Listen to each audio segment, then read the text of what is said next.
பில்லாஹி மினஷ் ஷைத்தானிர் ரஜீம். பிஸ்மில்லாஹிர் ரஹ்மானிர் ரஹீம். அஸ்ஸலாமு அலைக்கும் வரஹ்மத்துல்லாஹி வபரகாத்துஹு.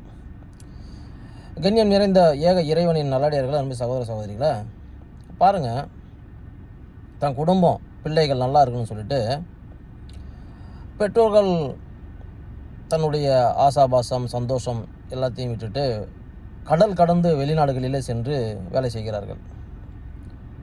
10,000, 20,000, 30,000, 40,000, 50,000, 1,00,000, 2,00,000 அவர்கள் எவ்வளோதான் சம்பாதித்தாலும்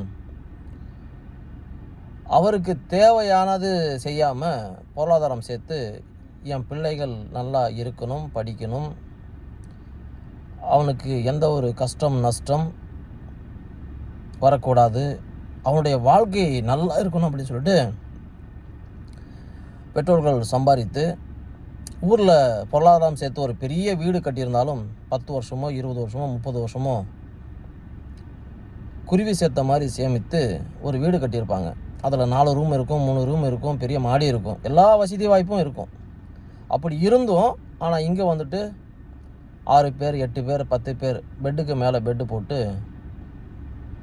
கீழே இறங்க முடியாது, இறங்கினா ஏற முடியாது, எந்த ஒரு அவசரத்துக்கும் போக முடியாது. அப்படிப்பட்ட ஒரு சூழ்நிலையில் வந்துட்டுருக்குறாங்க. 10 மணி நேரம் வேலை செய்கிறது, 12 மணி நேரம் வேலை செய்கிறது, இரவும் பகலுமா வேலை செய்கிறது, கஷ்டப்பட்டு ஆசைப்படுறது கூட செய்யாமல் சாப்பிடாம சம்பாதிக்கிறாங்க. யாருக்கு? பிள்ளைகளுக்கு, குடும்பத்திற்கு.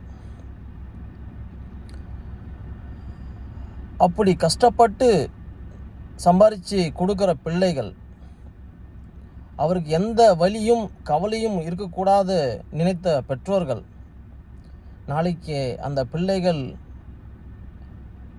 நாம் முதுமை அடைந்த பிறகு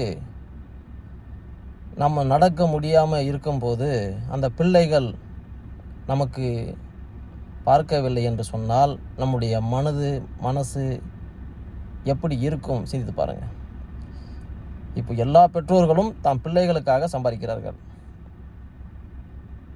மற்றவர்களுக்கு கொஞ்சம் கொடுத்தாலும் அதிகமான ஒரு தொகை யாருக்கு கொடுக்குறோம்? தன் குடும்பத்துக்கு தான் கொடுக்குறோம், பிள்ளைகளுக்கு தான் கொடுக்குறோம். அப்படி வளர்த்த பிள்ளைகள் நாளைக்கு நமக்கு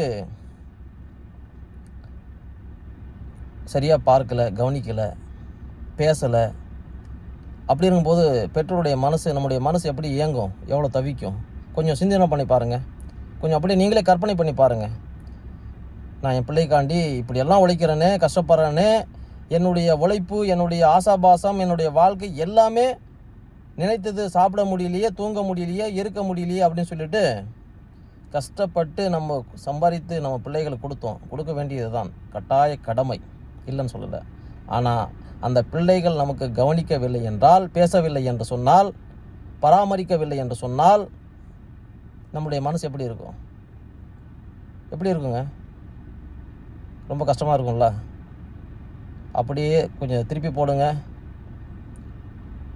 உங்கள் பெற்றோர்கள் உங்களை எப்படி வளர்த்தார்கள், எப்படி கவனித்தார்கள், பார்த்தார்கள்?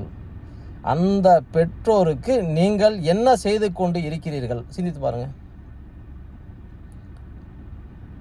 நமக்கு முள்ளு குத்துனா அடிப்பட்டா வலிக்குதில்ல, அதே மாதிரி நம்ம பெற்றோர்களுக்கு வலிக்காதா? அன்பார்ந்த சகோதர சகோதரிகளே, நண்பர்களே, மறக்கவும் வேண்டாம், மறந்திட வேண்டாம். இன்றைக்கி நமக்கு நல்ல சக்தி இருக்குது, நடக்க முடியுது, எடுக்க முடியுது, தூங்க முடியுது, பார்க்க முடியுது. நாமும் ஒரு நாளைக்கு பெற்றோர்களுடைய இடத்தில் கண்டிப்பாக போக இருக்கிறோம், போவோம். ஆகையினால் பெற்றோர்களுக்கு நல்ல உபதேசம் செய்யுங்கள், கவனியுங்கள், பேசுங்கள், கண் கலங்காமல் அவர்களை கண் கலங்காமல் வைத்து கொள்ளுங்கள். சந்தோஷமாக முடிந்த அளவுக்கு வைத்து கொள்ளுங்கள். அவருடைய துவாவை பெற்றுக்கொள்ளுங்கள். இன்ஷா அல்லாஹ் இம்மையிலும் மறுமை நாளிலும் மகத்தான வெற்றி பெறுவோம். அஸ்ஸலாமு அலைக்கும் வரஹ்மத்துல்லாஹி வபரகாத்துஹு.